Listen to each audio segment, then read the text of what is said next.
Welcome back to Business Live. Now, the rising cost of housing, water, electricity, as well as transport pushed the rate of inflation for January to 13.9%. Now, if the trend continues, we will see lending rates as well as the cost of living going up. The Greater Accra region recorded the highest rate of inflation among the 10 traditional regions. The latest in the following report. For the first time in 7 months, non-food inflation on annual basis increased more than the food inflation, with rent and transport among the major drivers of inflation. Cost of living in the Greater Accra region continued to surge, reflecting its position as a region with the highest inflation rate. Here is government statistician Professor Samuel Kobina Enim explaining to journalists what this means to the economy. So for the first time in 7 months, we see non-food inflation surpassing food inflation by 0.4%, indicating that in the last 6 months, we see the dominance of food inflation over non-food inflation. On a month-on-month basis, from a trend perspective, we continue to see the volatility from a food and non-food perspective, and we see a close marking parity between food and non-food inflation. We did record parity for the month of December 2021. For the month of January 2022, we see an inching up of non-food inflation by 0.2%. Inflation for imported goods was 11%, which is higher than the 10.4% recorded in December 2021. Locally produced items, on the other hand, went up by 15%, a significant increase from the 13.3% recorded in December last year. Locally produced items continue to dominate imported items, and we are beginning to see a widening gap between locally produced items and imported items, specifically with locally produced items standing at 15.0% for the month of January 2022 and imported items 11.0% for the month of January 2022.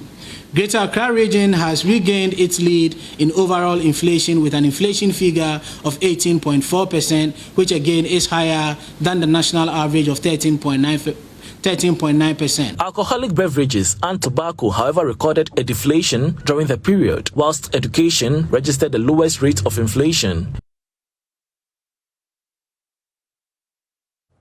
All right, joining us is Professor Godfrey Bokwing, an economist and professor of finance at the University of Ghana. We're going to be speaking about a public forum set to take place tomorrow, Thursday, at the Menswick Grand Hotel, East Legon, on pressing economic issues.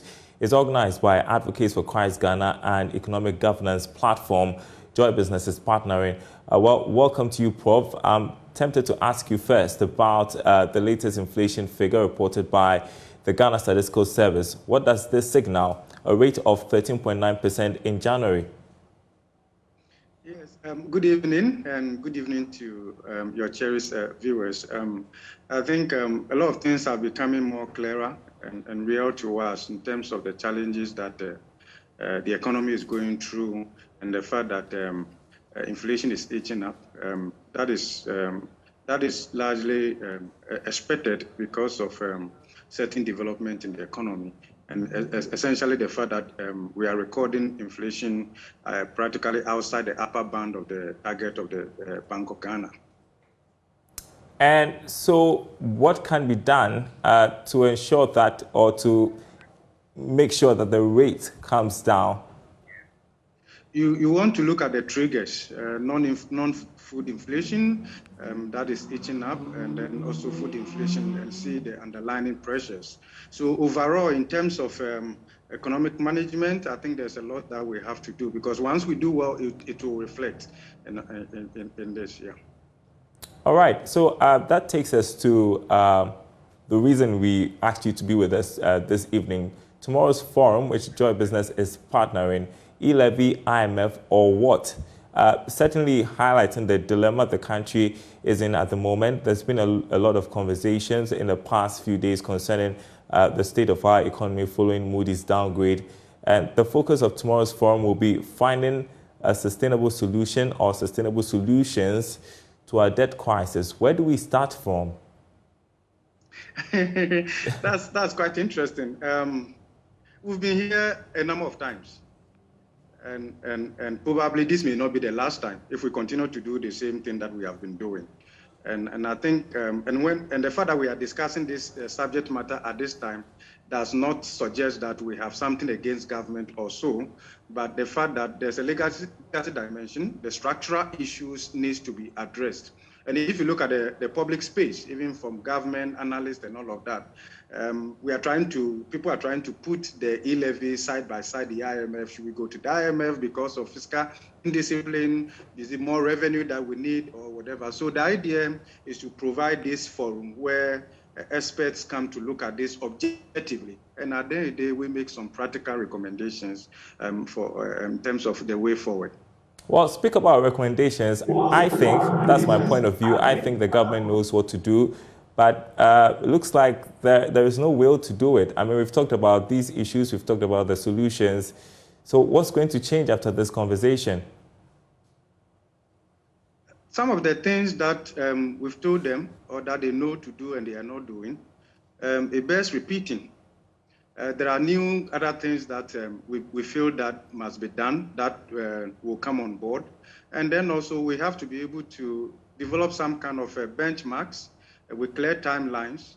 If we don't want to go for the IMF, what is it that we have to do from the expenditure side, the level of inefficiency in our public investment management process, the leakages in our revenue envelope that needs to be addressed with clear timelines and all of that. So the fact that government knows what to do, that is fine, but it doesn't hurt to take input from the public. It doesn't hurt to listen to experts, to listen to ordinary Ghanaians, and to also take their views on board. But because the idea is that some of the things government needs to do, they will need our support.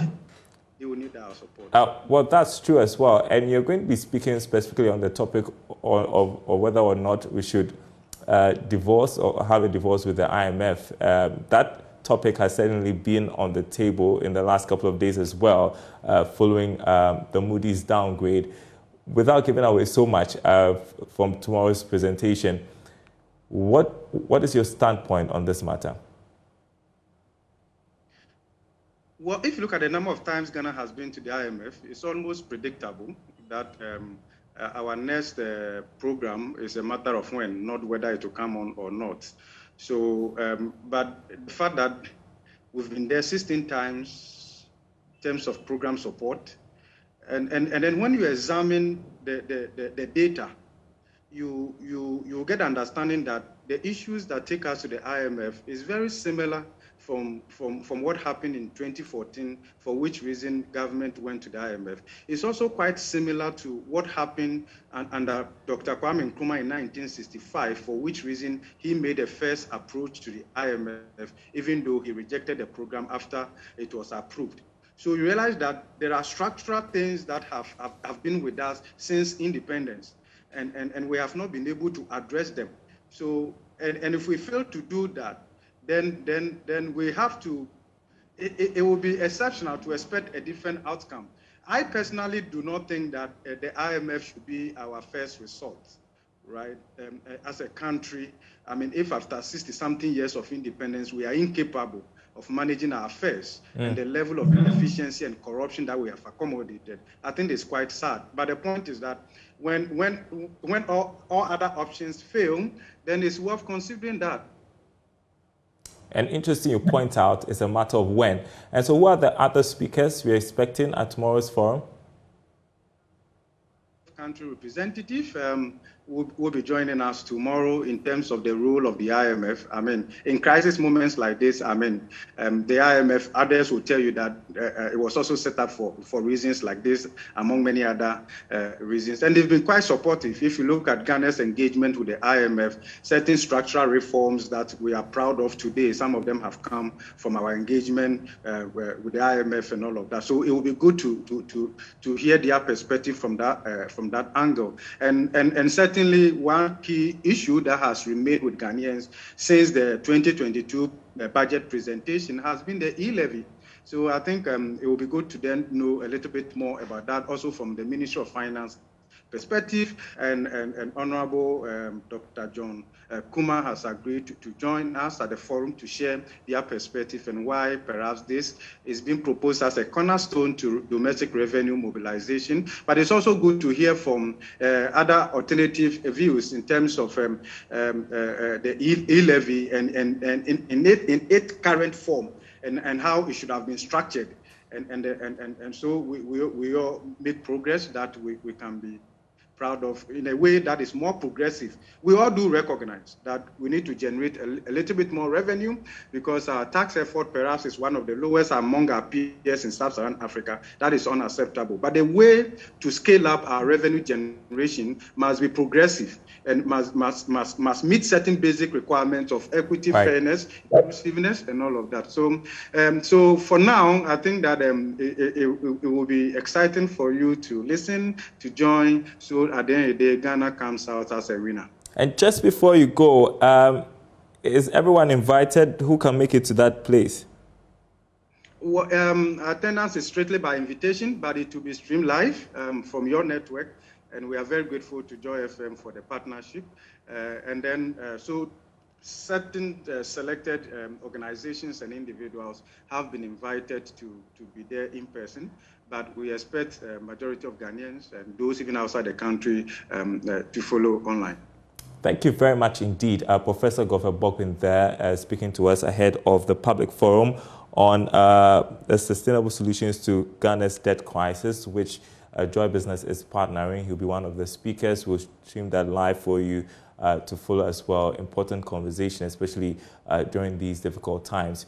You're watching Business Live. Still to come, the Joy Business Van. We feature creative director of Hemisa GH, Deborah Boedi-Mensah-Mills, who is becoming popular for her hand-stitched leather bags.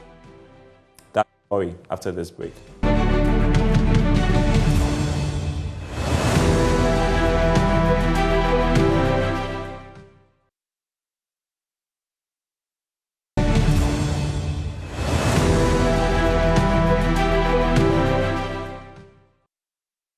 Welcome back. Now, at age 12, Deborah Boedi-Mensah-Mills will cut her mom's carpet to try her hands at making bags. It's no surprise today she's becoming popular for her hand-stitched leather bags, which could beat international brands. The Joy Business Van visits Hemisa GH to see some of Deborah's works and hear her story too.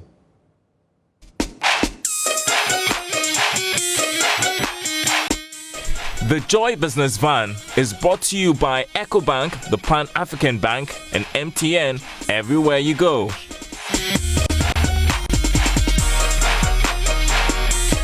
Hi Joy Business Van, my name is Deborah Boedi-Mensah-Mills. I am Creative Director for Hemisa GH and welcome to my shop.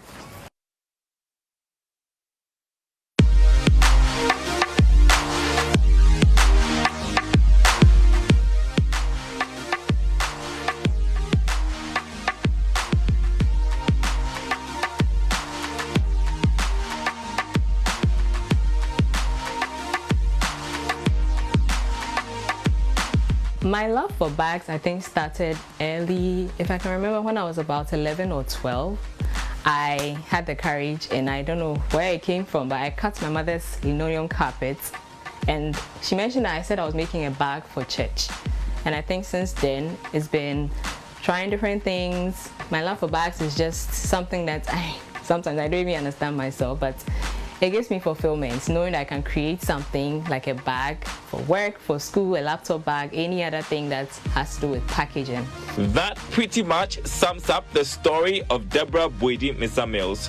She's a graduate of the Kwame Nkrumah University of Science and Technology, where she pursued graphic designing. So I discovered a leather shop in 2013 in my final year of university in Edum. It was just a regular day where I went shopping and discovered it, and that was like my haven. I began shopping for leatherettes, that's the full leather from there. I discovered a place in Accra where I could get more, and I tried so many different things. And today Hemisa GH exists because so many people love my idea of bags. So it's become a good spot for me. Deborah decided to make bags on a part-time basis after school, seeing the interest shown in her products. The leather bags are hand-stitched. So I'm going to make a sample of one of the bags. These are the materials I use. I need the leatherettes, I need the pieces for handles, what I'll use for the long handles when I put them together. These are some of the final stages of the bag, and then what closes the bag. That's the fasteners. So to start, I'll need the larger parts of the material, which is this one, and then the sides, the two sides that come together to form the bag. That's what looks like the bucket that holds everything up.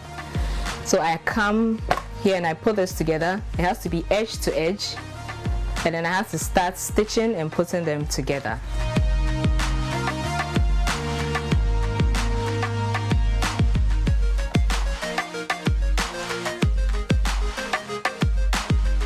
So we're almost done with the bag. This is it, looking so lovely. Has a nice keychain attached to it. So I just fixed a longer handle on it, and then we have a complete bag. So you can use with a shorter handle and then the longer handle to hang. Exactly how it suits you. And this can take about a day to make. It depends. I have a lot of patterns already cut. I can do about 2 in a day, but about a day is fine to complete it. All the stitching, the finishing, the edges, everything completes. A day is quite enough to finish it. Her Mr. GH bags come in different designs for different occasions. Deborah's main mode of marketing is social media, and recommendations have helped her increase her client base. Deborah is becoming especially known for her customized bags. I would get feedback about people actually texting to say, am I lying? This is not made in Ghana. They know made in Ghana item, and yeah, am I lying? Like if it's from the US or the UK, I should say it and just let it out there. I'm like, no, I'm actually making them right here in Ghana. I get the materials here, some in Accra, some in Kumasi, and they are full leatherette. And I make them, I create them, I cut, I stitch, I design them myself. Some people are skeptical, some people are actually excited, like, wow, this is made in Ghana. And that's the reason why they would even tell others about them, and more people would buy. They would come back, purchase more as gifts, and it's been amazing. I think I enjoy those who give me feedback and actually don't believe it's made in Ghana, because wow, okay, something good comes out of Ghana.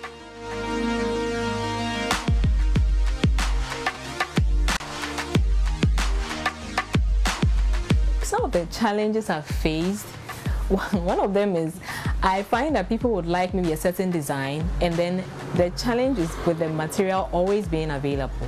Because for instance, I will contact the supplier, oh, I like this material, do you have some available? No, it's out of stock. But I have people who want the bags, so how do I get the material? Then they have to either hold on or they get something else. I think the supply of material, that constant supply from the local dealers, that's one of the challenges. Though Deborah loves to hand stitch, she's acquiring an industrial machine for her Mr. GH to enable her to meet increasing demand for her products. Market too, and hopes to transfer her skill to other young people.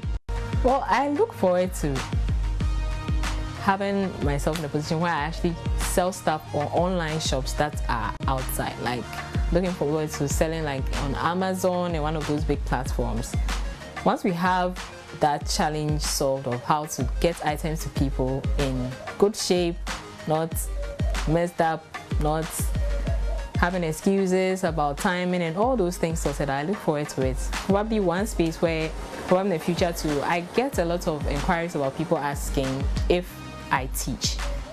I think it could be something that I could consider, yes. Once I'm in a good space where production is going on fine and I make time for that, probably teaching would be something I could consider.